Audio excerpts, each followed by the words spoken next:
Shalom Lekulam. Oigamos la palabra de Yahvé, o casa de Jacob, todos los clanes de la casa de Israel, que nos pide que nunca lo abandonemos ni vayamos tras el engaño, que aprendamos del error, porque así como sacó a nuestros ancestros de Misraim de Egipto y los condujo, los sustentó por el desierto para que disfrutaran del fruto abundante de la Eretz, de la tierra que les daba en herencia, y así lo despreciaron, se rebelaron, siguieron lo que no aprovecha y fueron tras los Baales. Sigamos nosotros, amados Ahim y Ahayot, reteniendo su bendita instrucción para alimentarnos de la fuente de agua viva, Yeshua, nuestro Adón y Mesías. Démosle todo el respeto y el honor a nuestro Melech, a nuestro Rey Sebaot, comandante de los ejércitos celestiales. Antes de empezar, damos gracias a nuestro Adón Yeshua, quien es luz y refugio, quien dio su vida para que no fuésemos sentenciados por nuestra iniquidad y desobediencia, solo porque su justicia benevolente nos libra de la muerte de nuestra alma, pero permite que muramos a nuestra naturaleza de pecado y mala inclinación. Baruch Adonai. Soy Eliyahu Shem Ben Abraham y este es el podcast Aleph Tap, el que era, el que es y el que ha de venir. En esta entrega, amados, compartiré con ustedes el material de estudio de EMC Shalom Internacional, Esperanza Misión Casa de Israel, correspondiente a la séptima y última aliyá de la parashá número 43, que lleva por nombre Mazei. Esta séptima aliyá la podemos encontrar en el Sefer o libro Bemidbar o Números, capítulo Perek 36, versículos Pasukim 1 al 13. Hacemos la bendición, la berajá, por la lectura de la Torah. Baruch ata Adonai Eloheinu melech haolam asher bachar banu mikol ha'amim venatan lanu et torato. Baruch ata Adonai noten Torah. Bendito eres tú, nuestro Elohim, Rey del universo, que nos has elegido entre todas las naciones y nos has dado tu Torah. Bendito eres tú, eterno, que da la Torah. Nos dice el capítulo Perek 36 de Bemidbar Números, versículos Pasukim 1 al 4. Los cabezas de familia en los clanes de los descendientes de Gilad, hijo de Maquir, hijo de Menashe, uno de los clanes yosefitas, se acercaron y apelaron a Moshe y a los capitanes, cabezas de familia de los israelitas. Dijeron: Yod-Heh-Vavhei mandó a mi amo que asignara la tierra a los israelitas como herencia por sorteo, y a mi amo le mandó además Yod-Heh-Vavhei que asignara la herencia de nuestro pariente Zelofejad a sus hijas. Ahora bien, si ellas se casan con hombres de otra tribu israelita, su herencia será cortada de nuestra porción ancestral y añadida a la porción de la tribu en la que se casen. Así se disminuirá nuestra porción asignada, y aun cuando los israelitas observen el jubileo, su herencia se añadirá a la de la tribu donde se casen, y su herencia será cortada de la porción ancestral de nuestra tribu.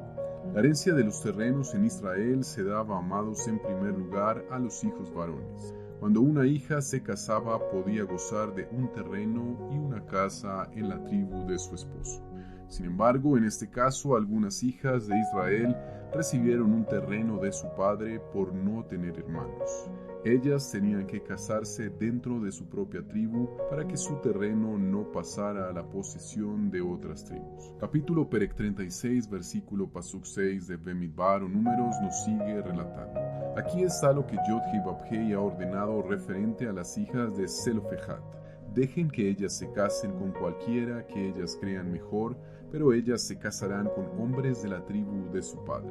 Esto, amados, nos enseña que el Eterno no ha destinado una sola persona con la cual se puede una persona casar. En la Torá no existe el concepto de encontrar la media naranja como habitualmente hemos oído.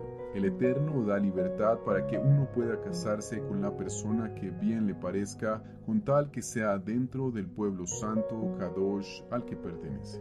El mismo pensamiento se encuentra en Corintiim Aleph, 1 Corintios, capítulo Perek 7, versículo Pasuk 39. La mujer está obligada a su marido por el tiempo que él viva, pero si el marido muere, ella está libre para casarse con quien quiera, con tal que él sea un creyente en el Adón. Este texto dice que una viuda tiene el derecho de casarse con quien quiera, solo que en el Adón, es decir, con uno que tiene la fe de Yeshua. Por supuesto, no tiene el derecho de querer a uno que esté en un pacto matrimonial con otra persona, porque no puede codiciar el esposo de su prójimo. La Escritura nos da algunas pautas con respecto al divorcio y aquí lo vemos en algunos pasajes. Devarim, Deuteronomio capítulo Perec 24, versículo Pasuk 1 nos dice: un hombre toma una esposa y la posee. Ella no logra agradarlo porque él encuentra algo ofensivo acerca de ella y le escribe un acta de divorcio, se la entrega y la despide a su casa. La palabra hebrea usada aquí para divorcio la encontramos en el Strong con el número 3748 y es la palabra keritut, que significa cortar en relación con el vínculo matrimonial, otras acepciones, divorcio o repudio. Mateo capítulo Perec 19, versículo Pasuk 8 nos dice en el Brit Hadashah: Él les dijo: por la dureza del corazón de ustedes, Moshe les permitió divorciarse de sus esposas, pero desde el principio no fue así. En este pasaje, amados, vemos a Yeshua en un debate con los Perushim, los fariseos, acerca del divorcio. Yeshua aquí deja en claro dos cosas. La primera, que el divorcio fue algo permitido por Moshe, es decir, que fue una concesión halájica tomada debido a la dureza del corazón del pueblo y no un mandamiento o instrucción. En segundo lugar, que el diseño original de Yod-Hei Vav-Hei no contempla el divorcio. A su vez nos dice Mateo Matiyá capítulo Perec 19 versículo Pasuk 9: por eso les digo que cualquiera que se divorcie de su esposa, a menos que sea por causa de fornicación y se casa con otra, comete adulterio. De esta enseñanza de Yeshua entendemos que la única causa justificable para el divorcio es el adulterio. Corintiyim Aleph, 1 Corintios, nos dice en el capítulo Perec 7, versículos Pasukim del 10 al 17: pero a los que se han casado les mando, no yo, sino el Maestro, que la esposa no se separe de su esposo, pero si ella se separa, que se quede sin casar, o que se reconcilie con su esposo, y que el esposo no abandone a su esposa. A los demás les digo yo, no el Maestro, que si algún hermano tiene una esposa no creyente y ella consiente en vivir con él, no la abandone. Y si alguna esposa tiene un esposo no creyente y él consiente en vivir con ella, no lo abandone. Porque el esposo no creyente se santifica mediante la esposa y la esposa no creyente mediante el creyente. De otra manera sus hijos serían impuros, pero ahora son santos. Pero si el no creyente se separa, que se separe. En tal caso el hermano o la hermana no queda ligado al otro, pues Elohim los ha llamado a vivir en paz. Porque ¿quién sabe si tú, esposa, puedes salvar a tu esposo? ¿O quién sabe si tú, esposo, puedes salvar a tu esposa? En este pasaje, amados, el Rab Shaul, Pablo, hace una distinción entre lo que es un mandamiento de nuestro Adón Yeshua y lo que es su interpretación halájica, estableciendo así pautas claras e indelebles. La exhortación general de la Escritura es la permanencia del matrimonio. Ahora, si es un matrimonio mixto, es decir, donde solo uno de los dos es creyente, si el no creyente consiente en vivir juntos, entonces no se separe. Pero si éste no consiente en vivir juntos, pues solo entonces puede separarse y volverse a casar. ¿Qué significa consentir vivir juntos? Significa que aunque la otra persona no es creyente, respeta la postura de la otra y no le es impedimento en su crecimiento espiritual. Es necesario, amados, aclarar que este pasaje habla acerca de un matrimonio en el que no eran creyentes y uno de ellos se hace creyente. Un creyente no tiene el derecho de casarse con un no creyente, como está escrito en Corintiyim Bet, 2 de Corintios, capítulo Perec 6, versículos Pasukim 14 al 18. No pongan yugo sobre ustedes mismos, uniéndose en una yunta con los incrédulos, pues ¿cómo podrán ser socios la justicia y la anarquía? ¿Qué compañerismo tienen la luz con la oscuridad? ¿Qué armonía puede haber entre el Mashiach y Belial? ¿Qué es lo que un creyente tiene en común con un incrédulo? ¿Qué acuerdo puede haber entre el templo de Yod-Hei Vav-Hei y los ídolos? Porque nosotros somos el templo de Yod-Hei Vav-Hei, como Yod-Hei Vav-Hei lo dijo. Yo moraré en ellos y caminaré entre ustedes. Yo seré su Elohim y ellos serán mi pueblo. Por lo tanto, Yod-Hei Vav-Hei dice: salgan de en medio de ellos, apártense a sí mismos, ni siquiera toquen lo que es inmundo. Entonces yo mismo los recibiré. De hecho, yo seré su padre y ustedes serán mis hijos e hijas, dice Yod-Hei Vav-Hei Zebaot. Que aquí, amados, es válida la pregunta, ¿qué es un creyente? El creyente verdadero tiene que cumplir con dos condiciones. Como está escrito en Idgalut, Apocalipsis, capítulo 14, versículo pasuk 12. Aquí se requiere la perseverancia de los santos, quienes guardan los mandamientos de Yod-Heh Vav-Heh y la fe de Yeshua. La obediencia, amados, a la Torah es la evidencia tangible de la fe. Como dice Jacob o Santiago en el capítulo 2, versículos pasukim 17 al 20. Así también la fe, si no tiene obras, está muerta en sí misma. Sin embargo, alguno dirá que tú tienes fe y yo tengo obras. Pues muéstrame tu fe sin tus obras y yo te mostraré mi fe por las obras. Tú crees que hay un Elohim, haces bien, pero también los demonios lo creen y tiemblan. Pero ¿no quieres reconocer, hombre vano, que la fe sin obras está muerta? Por lo que deducimos que un creyente es aquel que es fiel, obediente a la Torah. Un hombre fiel a la Torah cuida a su esposa como vaso frágil y la cuida como a su propio cuerpo. Una mujer fiel a la Torah se sujeta y respeta a su marido. Si ambos son fieles a la Torah, entonces no habrá lugar ni para el adulterio, ni para el maltrato físico ni verbal. Como se ha visto hasta ahora, el divorcio no es una salida a los problemas, sino que es ya la última opción.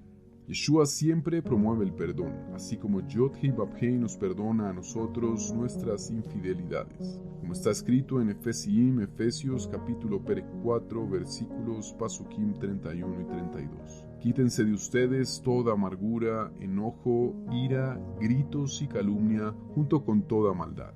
Más bien sean bondadosos y misericordiosos unos con otros, perdonándose unos a otros, como Elohim también los perdonó a ustedes en el Mashiach. Colosillim, capítulo 3, versículos pasukim 12 al 14, nos recuerdan también. Así que como escogidos de Elohim, consagrados y amados, revístanse de tierna compasión, de bondad, de humildad, de mansedumbre y de perseverancia. Sobrellévense unos a otros y perdónense unos a otros en caso de que alguien tenga una queja del otro. De la manera que Yod-Heh Vav-Heh los perdonó, así también háganlo ustedes. Pero sobre todas estas cosas, revístanse de amor, que es el vínculo perfecto. Mateo Matiyá, capítulo 6, versículo pasuk 12 y capítulo 14, versículo pasuk 15. Perdónanos nuestras ofensas como también nosotros perdonamos a los que nos ofenden. Y el 14, porque si ustedes perdonan a los demás sus ofensas, su Padre Celestial también los perdonará a ustedes. Pero si no perdonan a los demás, tampoco su Padre les perdonará sus ofensas. Y de esta parashá, amados, podemos concluir. Si algo resume esta parashá es el deseo de Elohim de que nosotros seamos radicales en contra del pecado.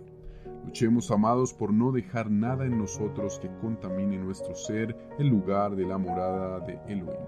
Si dejamos las malas hierbas crecer en el terreno de nuestra vida, traerán maldición sobre áreas que no darán fruto hasta que no erradiquemos el mal. Las cosas deben ser, como dice en Jeremías el profeta, capítulo 15, versículo pasuk 19.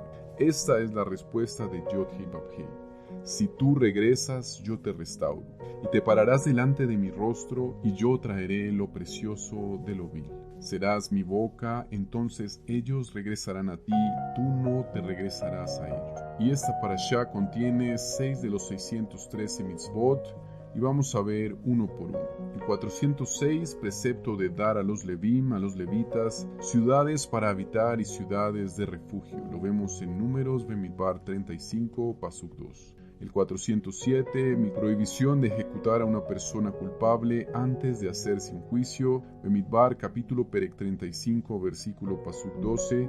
408, precepto para la Corte de Justicia de hacer que un homicida vaya a una ciudad de refugio, y precepto para el homicida de ir a ella. Números Bemidbar 35, pasuk 25. 409, prohibición de que un testigo en un caso capital participe en el juicio, excepto como testigo. Bemidbar Números 35:30. 410, prohibición de tomar rescate por un asesino. Bemidbar Números 35:31. El 411, prohibición de tomar rescate de un homicida accidental para que pueda vivir fuera de la ciudad de refugio. Números Bemidbar 35, pasuk 32. Toda Gabá Abba, porque reconfortas nuestra alma cuando nos dices que el que camina en integridad puede andar confiado y la integridad es la obediencia a todo lo que estableciste desde antes de la fundación del mundo. Tus ordenanzas, tiempos establecidos, citas, moedim, santas convocaciones,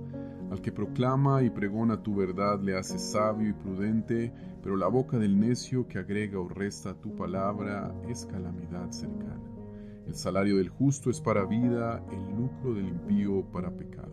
Gracias porque sí preservamos la herencia que nos tienes reservada, a los que exaltemos tu nombre haciendo justo lo que es recto e íntegro a tus ojos, nos espera una eternidad bienaventurada en Mashiach Yeshua. Y hacemos la verajá, la bendición por haber leído la Torah. Baruch atah Adonai Eloheinu melech haolam, asher natan lanu Torat emet vechayei olam nata betochein. Baruch atah Adonai noten Torah. Bendito eres tú, eterno, nuestro Elohim, Rey del universo, que nos has dado la Torah de verdad y que implantaste vida eterna dentro de nosotros. Bendito eres tú, eterno, que da la Torah. Hemos orado en el nombre y por los méritos de nuestro Adón, Beshem Uvem Hashem Yeshua HaMashiach. Gracias por acompañarnos, Ahim y Ahayot, en el estudio de la séptima y última aliyá de la Parashá Mazei. Shalom, shalom amados, y si el Eterno lo permite, nos encontramos en otro episodio de Aleph Tav, el que era, el que es y el que ha de venir.